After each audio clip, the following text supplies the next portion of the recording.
Imagine feeling like you're carrying a weight, you're carrying a burden. You cannot see that burden, neither anyone else can see that burden. But you can only feel that burden, and that burden affects every aspect of your life, including your relationships with your family and friends, your personal life, your professional life, every aspect of your life. And that is actually a daily reality of millions of people worldwide battling depression. Assalamu alaikum everyone. Assalamu alaikum everyone. Myself Sadifa and I'm from Grade Metric.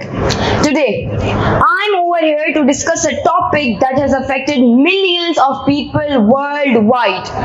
Depression. The causes and effects of depression. According to WHO 2023, almost 280 million people around the world have suffered from depression. And not only that, according to recent statistics, depression is one of the leading causes of disability globally.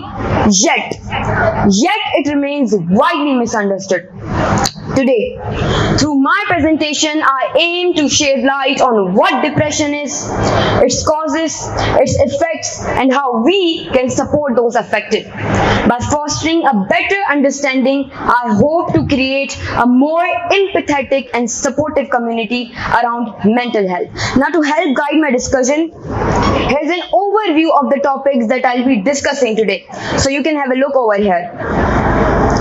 Firstly, I'll be starting with the first topic, understanding depression. Now, to understanding depression, it's crucial to know what depression is. So here comes an open question from you all. What comes in your mind when you hear the word depression? What is that key word, that key definition that comes in your mind when you hear the word depression? Now, obviously, there are many people sitting over here, so everyone will have different opinions. But I'm sure that most of you might be thinking of sadness or being down, overthinking, angerness, crying, different feelings. But here is a very simplest definition of depression. Depression, also known as depressive disorder or MDD, that is major depressive disorder, is a mental health condition where someone feels persistently sad or loses interest in things they used to enjoy. And an article was published by WHO in 2023 that suggested that depression is 50% more common among women than among men. And worldwide, more than 10% of pregnant women and women who have just given birth suffers from depression. Let's move on to our second topic, that is literature review. Over here, I'll be sharing some key research on the topic to tell you all that whatever I'll be discussing today is based on true and authentic evidence. As you can look over here, I'll be discussing these all points in detail further in the PPT presentation. Now that we defined what depression is, it's crucial to differ between two terms, depression and sadness. First of all, sadness. It's normal and natural to be sad at certain times in our life. But we all do feel sad and then we adjust to the situation and go with the flow. But depression, on the other hand, unlike sadness, is not a temporary emotion but a paralyzing mental disorder. Remember this, that it is a paralyzing mental disorder. If yet not clear, I'll be sharing three key differences between sadness and depression. Number one, duration and persistence. When it comes to duration means time limit. Sadness is generally short term and tends to lessen over time. But depression, on the other hand, is persistent, can last for weeks, months, or even years if untreated. Second difference, impact on functioning. Sadness can impact our motivation and mood as well, but temporarily, not on a long-term basis. But depression, on the other hand, severely disrupts a person's life. Number 3 is treatment. Sadness can be treated through emotional support, but depression requires a clinical treatment, a professional treatment. Let's see what we've got further.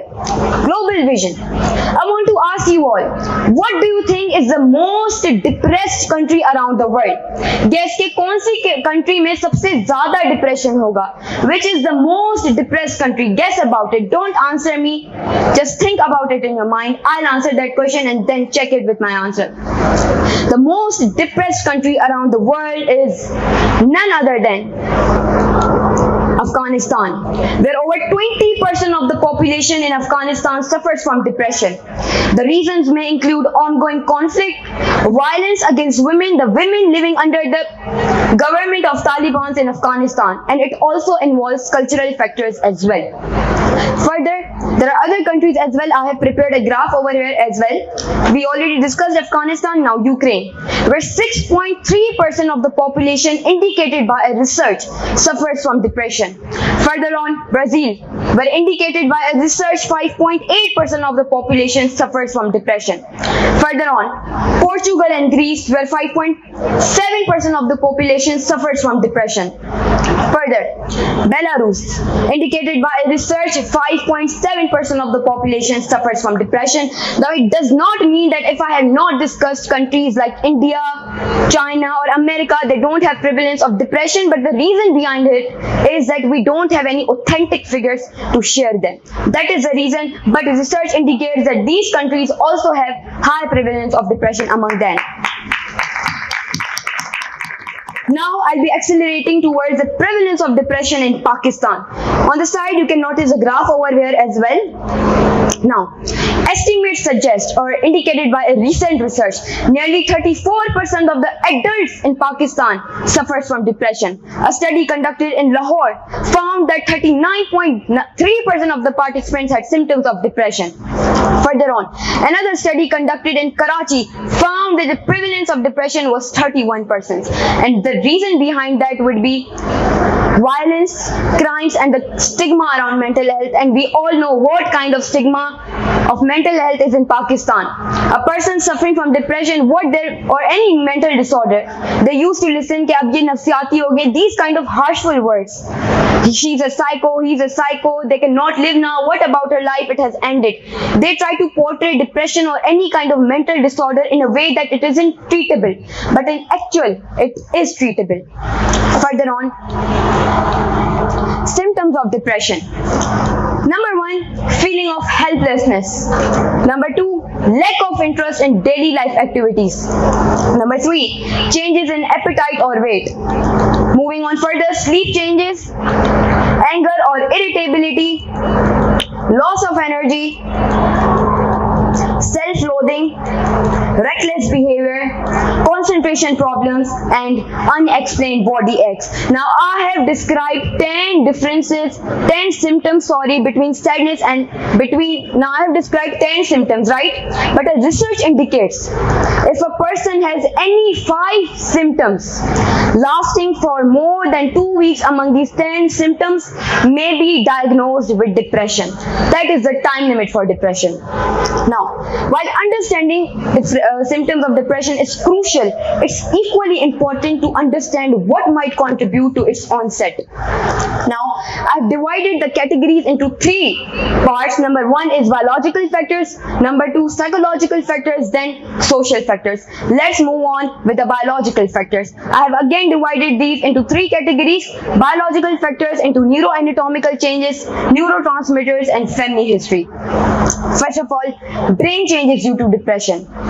Research suggests that there are clear differences between a healthy brain and a depressed brain.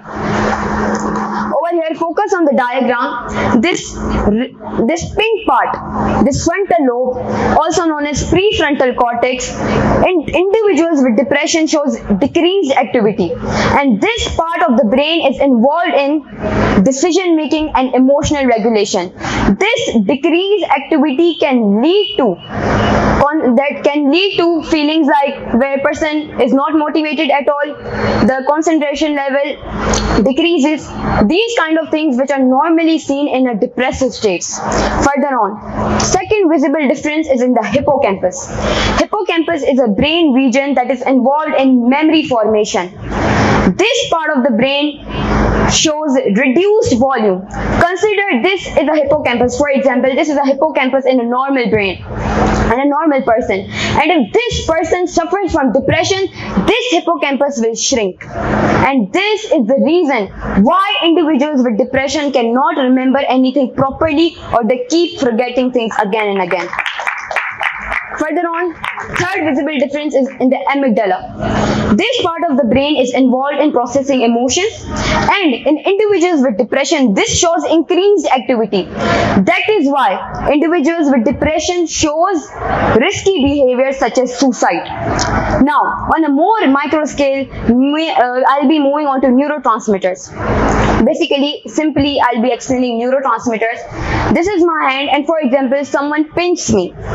किसी ने मुझे चुटकी काट ली, so I will feel pain, and we all know that whatever we feel is due to our brain. But अगर मेरा brain यहाँ है, तो उसको कैसे पता चला कि someone has pinched me or there is something wrong with me? That is due to these neurotransmitters. These are naturally occurring chemicals in the brain. Now, from here the concept of monoamine deficiency theory comes, that suggests that low levels of key neurotransmitters such as serotonin, dopamine and norepinephrine is the cause of depression. Now, similarly from here there's another theory that comes. Now, among these three neurotransmitters, serotonin is the most blamed neurotransmitter to contribute to the biology of depression, and from this a new theory comes, serotonin theory of depression, that suggests that only low levels of serotonin in the brain is the cause of depression,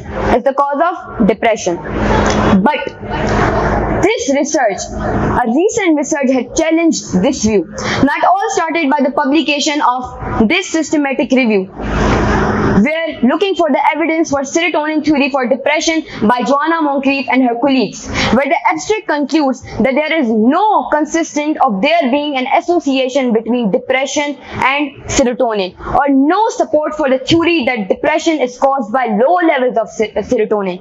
To make you all understand, इसका मतलब ये है कि research conduct की गई जब तो serotonin और डिप्रेशन का कोई ताल्लुक नहीं था, and only because of serotonin people take antidepressants. Now, this study was quickly picked up by major news outlets such as Little Evidence That Chemical Imbalances Causes Depression, UCL Scientists Find, where researchers started questioning the use of antidepressants, where somewhere in the article it has been mentioned that many people have been led to believe that their depression only has biochemical causes. Other hand, in the same article it has been mentioned that antidepressants are nice recommended treatment, but no one should stop taking antidepressants based on this review. Not only this, but many prominent YouTubers were also commenting on this research with similar remarks. Sir, please play the videos. That one.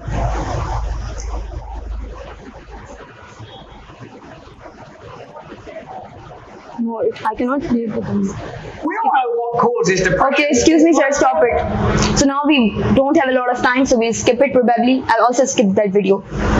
But let me tell you the main reason why I added this research in my PPT presentation, to let you know the background of depression. As for decades, people thought that the only cause for depression is low levels of serotonin. But this new research suggests that now depression is more than just low levels of serotonin. That serotonin is just a small piece of a huge puzzle. And then over here we fall into two other categories: psychological factors and social factors. And then, as this study was published in 2022, finally WHO in 2023 declared that depression is a complex interaction of biological, now psychological and social factors as well. Moving on to genetics. Genetics also plays a huge role in depression. A family family history of depression may increase your risk of having this condition. You are more likely to suffer from any kind of mood disorder or depression if your family also has that kind of mood disorder. Depression is 40% estimated by genetics. Moving on to psychological factors, I'll briefly discuss about them very simply so that everyone can understand easily. Negative thought patterns. Negative thought pattern is a way when you think, where you focus on the bad or unpleasant aspect of things, often in a way that isn't realistic. For example, expecting worst possible outcomes in every situation. For example, if I had a test and I failed that test, now I'll make a negative conclusion based on one event. That if I failed this test, it means now I'll fail everything. If I cannot do this, then I cannot do anything in this world. These thinking patterns can lead to depression. Second is low self-esteem. Low self-esteem is when you have a poor or negative point of view about yourself, where you think that you're not good enough. You start doubting your abilities. You think that everyone else is deserving but not me. These extreme thinkings can also lead to depression. Third, trauma. Trauma is a deeply distressing or disturbing experience that affects a person's mental and emotional well-being. This trauma can ultimately pave the way for depression as well. Moving on to social factors of depression.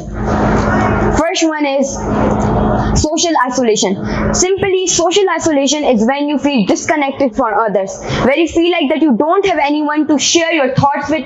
You literally feel alone. That is what social isolation is, and these kind of feelings can also contribute to depression. Second, cultural expectations. Excessive expectations from parents, society. These things can also lead to depression. For example, that related to body image, gender role, or success. These things can lead to feeling of inadequacy and depression. Number 3, bullying and harassment. Victims of bullying, whether in school, workplace, or online, may experience significant emotional distress, which can ultimately lead to depression. Now, these were the causes, effects of depression. Depression affects a person's life brutally. Number 1, feeling sad. Number 2, sleep changes. Number 3, difficulty concentrating. Number 4, suicidal thoughts. Number 5, isolation. Number 6, negative thoughts. Number 7, strained relationships. Number 8, appetite changes. Number 9, irritability. And number 10 is social withdrawal. These are some worst effects of depression on a person's life. Moving on to treatments and conclusion, I'll briefly describe the treatments as it is not my topic but a part of my topic. So there are 2 common treatments for depression known as antidepressants. Number 1, antidepressants work by increasing the levels of neurotransmitters such as SSRIs, selective serotonin reuptake inhibitors, SNRIs, selective norepinephrine reuptake inhibitors, and DRIs, dopamine reuptake inhibitors. Second type of treatment is therapy. Now there are different therapies, but I'm choosing the most common one, that is CBT, cognitive behavioral therapy, that works by changing the